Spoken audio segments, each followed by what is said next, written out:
ये प्रेस वाले आपके सामने खड़े हो गए, मगर हमारी बात नहीं बोलते ये लोग।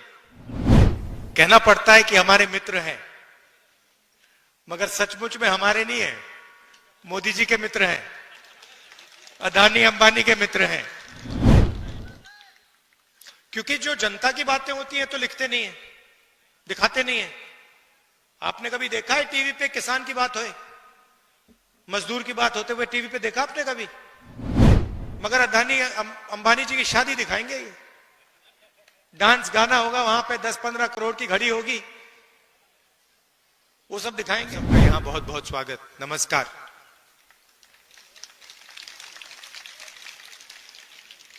ये प्रेस वाले आपके सामने खड़े हो गए, मगर हमारी बात नहीं बोलते ये लोग, है ना?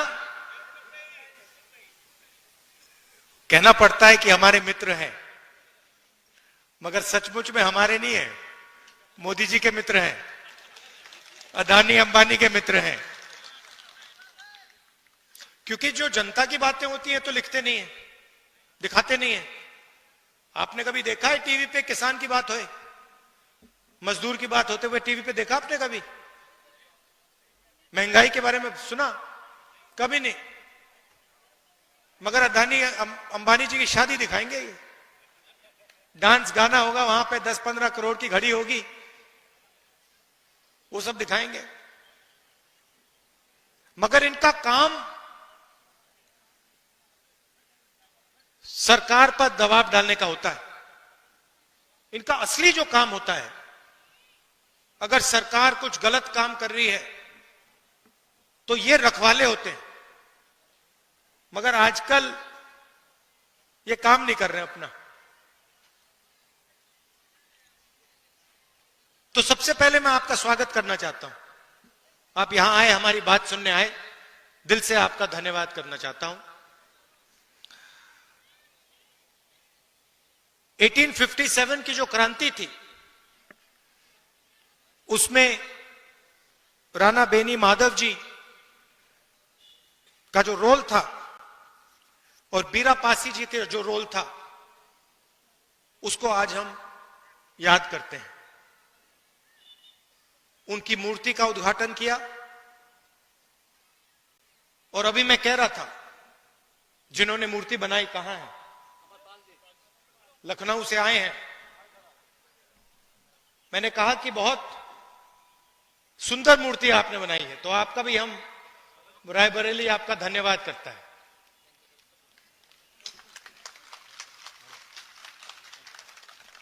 बैठिए बैठिए।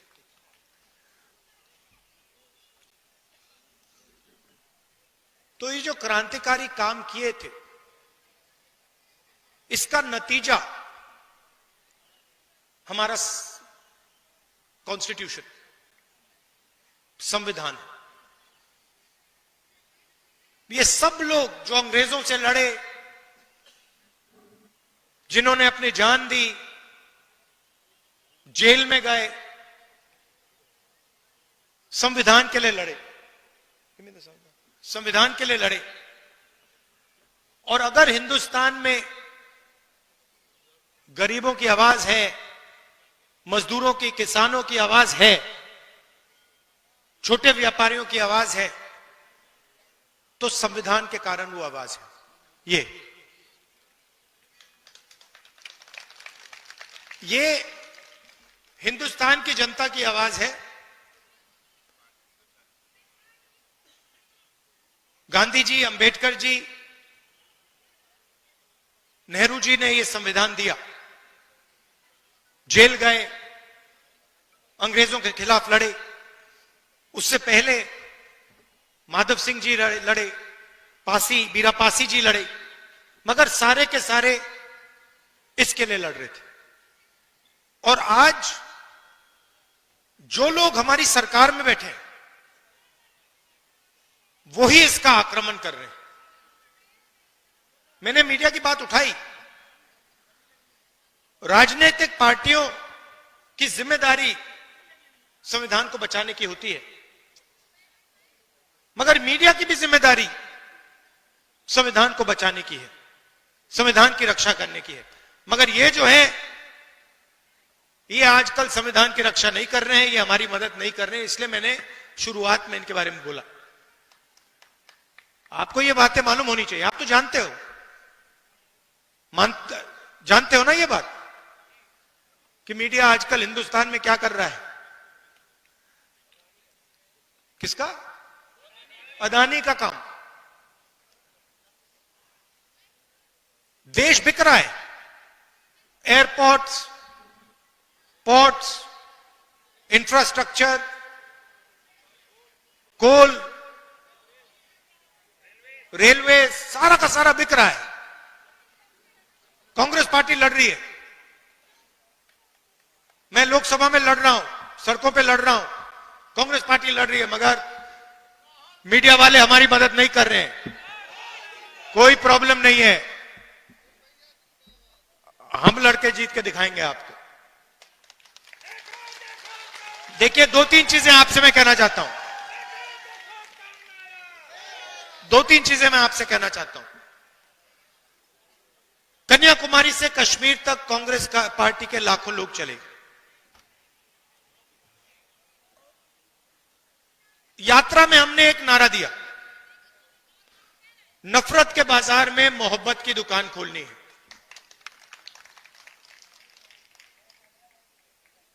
बटा हुआ देश, हिंसा में, नफरत में डूबा हुआ देश कभी प्रगति नहीं कर सकता है। किसी परिवार में लड़ाई हो जाती है, दो भाइयों के बीच में लड़ाई हो जाती है, परिवार नष्ट हो जाता है। आप सोचिए, अगर देश के बीच में लड़ाई हो जाए तो कैसे प्रगति हो सकती है। इसीलिए हमने भारत छोड़ो यात्रा की, कन्याकुमारी से कश्मीर, समुद्र से लेकर पहाड़ों तक 4000 किलोमीटर हम चले। और देश में हमने, कांग्रेस पार्टी ने, हम सब ने मिलकर मैसेज दिया कि यह देश भाईचारे का देश है, मोहब्बत का देश है, नफरत का देश कभी नहीं हो सकता। तो पहली बात आपको मैं ये कहना चाहता हूं, ये बीजेपी के लोग, और खास तौर से जो हमारे यहां युवा हैं, मैंने देखा एनसीसी के यहां लड़के लड़कियां हैं, जब भी कोई हिंदुस्तान को बांटने का काम करता है, एक धर्म को दूसरे धर्म से लड़ाता है, एक भाषा को दूसरी भाषा से लड़ाता है, एक जात को दूसरी जात से लड़ाता है, आपको रोकना पड़ेगा। आप इस बात को एक्सेप्ट नहीं कीजिए कि इस देश में नफरत होगी। यह मोहब्बत का देश रहा है और यह मोहब्बत का देश रहेगा।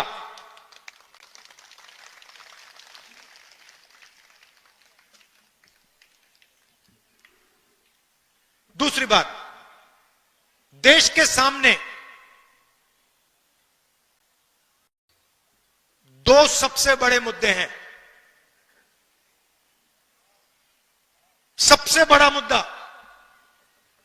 बेरोजगारी।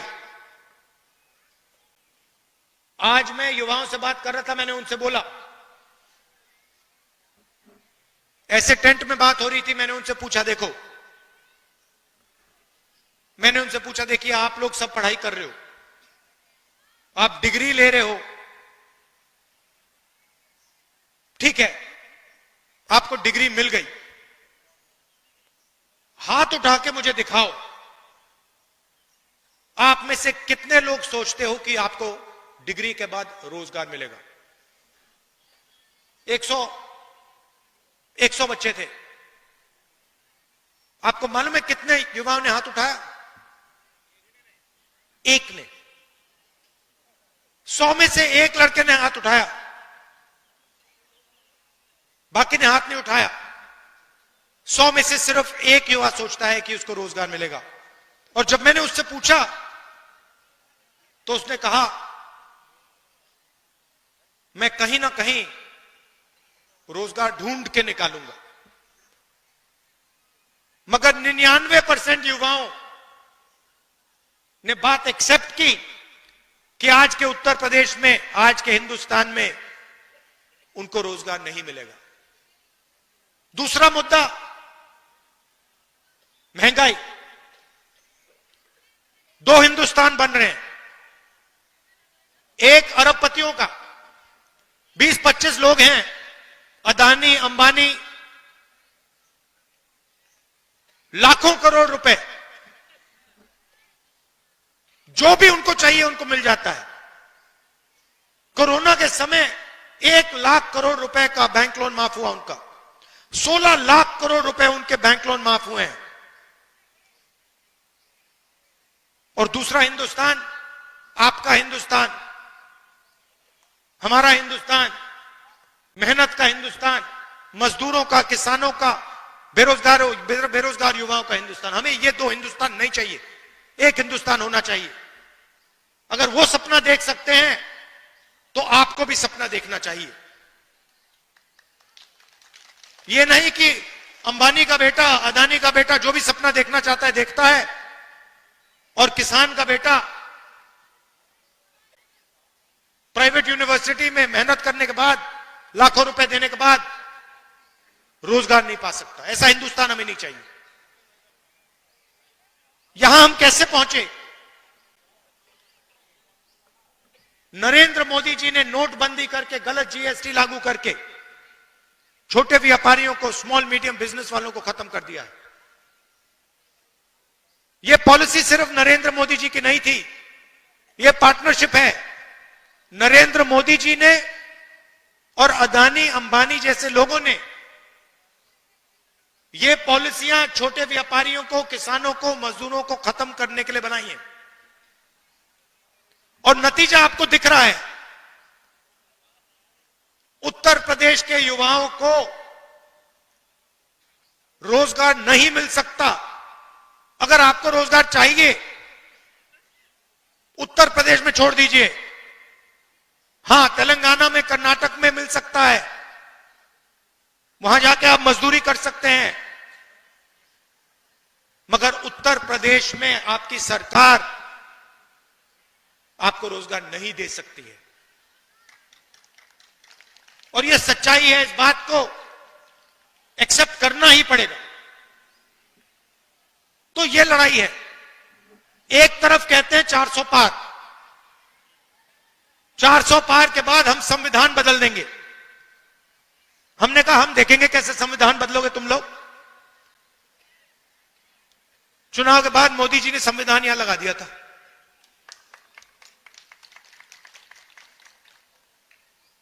और महाराष्ट्र में चुनाव हुआ। आप परिवार के लोगों को तो बताना चाहता हूं आपको, तकरीबन लोकसभा और विधानसभा के बीच में तकरीबन 70 लाख नए वोटर आ गए। 70 लाख नए वोटर जिन्होंने लोकसभा में वोट नहीं दिया।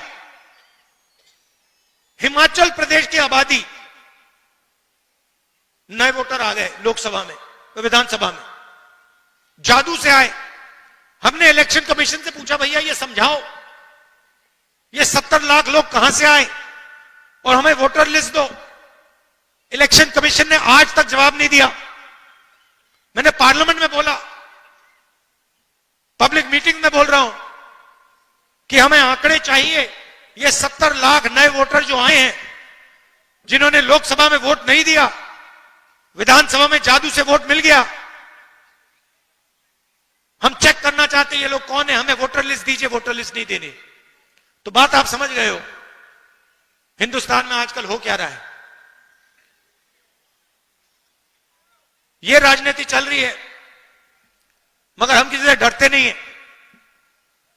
कांग्रेस पार्टी विचारधारा की पार्टी है और हमारे सब जो कार्यकर्ता हैं, आप लोग बब्बर शेर, आपके खून के अंदर हमारी विचारधारा है। आपके खून के अंदर हमारी विचारधारा है और आप इस विचारधारा को लेकर कांग्रेस पार्टी के लिए, संविधान के लिए और देश के लिए लड़ते हो, रोज लड़ते हो। इसके लिए मैं आपको दिल से धन्यवाद करना चाहता हूं। आपने लोकसभा के चुनाव में मेरा पूरा समर्थन किया, उसके लिए मैं आपको, रायबरेली की जनता को और आप सबको दिल से धन्यवाद करना चाहता हूं। और जो भी आपके मुद्दे हैं, जहां भी मेरी जरूरत हो, चाहे रायबरेली में, लोकसभा में, बाकी प्रदेशों में मैं हाजिर हूं। जो भी आप मुझसे काम करवाना चाहते हो आप बताओ, मैं करने को तैयार हूं। और आखिरी बात, रायबरेली एक ऐसी कंस्टिट्युएंसी है शायद पूरे हिंदुस्तान में जिसके 2 सांसद हैं, एक मैं हूं और एक प्रियंका है। तो कभी कभी उसको भी यहां बुला लिया करो। वो मुझे वायनाड बुलाती है, मैं जाता हूं। रायबरेली के भी वो सांसद हैं, उसको भी यहां बुलाया करो आप। बिल्कुल। और आप सबको बहुत बहुत धन्यवाद और मेरा प्यार। राजनीतिक रिश्ता नहीं है, पारिवारिक रिश्ता है हमारा। दिल से आपका धन्यवाद करता हूं। नेताजी सुभाष मेडिकल कॉलेज एवं हॉस्पिटल लेकर आए हैं गर्भवती महिलाओं के लिए निःशुल्क डिलीवरी की सुविधा। हाई रिस्क प्रेगनेंसी के साथ छोटे बच्चों का रखरखाव एवं NICU की सुविधा उपलब्ध है। बच्चेदानी का ऑपरेशन, दूरबीन विधि से सभी प्रकार के ऑपरेशन एवं OPD की सुविधा न्यूनतम दर पर प्राप्त करें। NSMCH, अम्हारा, बेहटा, पटना। पैनोरमा ग्रुप, जो सोचता है वो करता है। ये लो मुंह मीठा करो, आज मैंने अपना जॉब छोड़ दिया। अब हम पूर्णिया वापस जाएंगे। जॉब छोड़ दिया है? मतलब ये घर कैसे चलेगा? हम करेंगे क्या? और माँ बाबूजी क्या बोलेंगे? इसलिए मैं एक और मिठाई का डब्बा लाया। अपने बिजनेस के लिए लोन अप्रूव हो गया। अरे लोन अप्रूव हो गया वो तो ठीक है, लेकिन पूर्णिया में हम रहेंगे कहाँ? अपना घर भी तो नहीं है वहाँ। इसलिए तो एक और मिठाई का डब्बा अलग से लाया हूँ। हमने पूर्णिया में घर ले लिया है, पूर्णिया के E-Homes पैनोरमा में। पूर्णिया में पैनोरमा ग्रुप लेकर आए हैं E-Homes पैनोरमा। बड़ा घर, आलीशान जिंदगी और अत्याधुनिक सुविधाओं के संग। अरे अब क्यों मुंह मीठा करवा रही हो? क्योंकि हम घर वापसी जो कर रहे हैं। घर वापसी की खुशी पूर्णिया में E-Homes पैनोरमा के संग। E-Homes panorama, luxurious lifestyle redefined.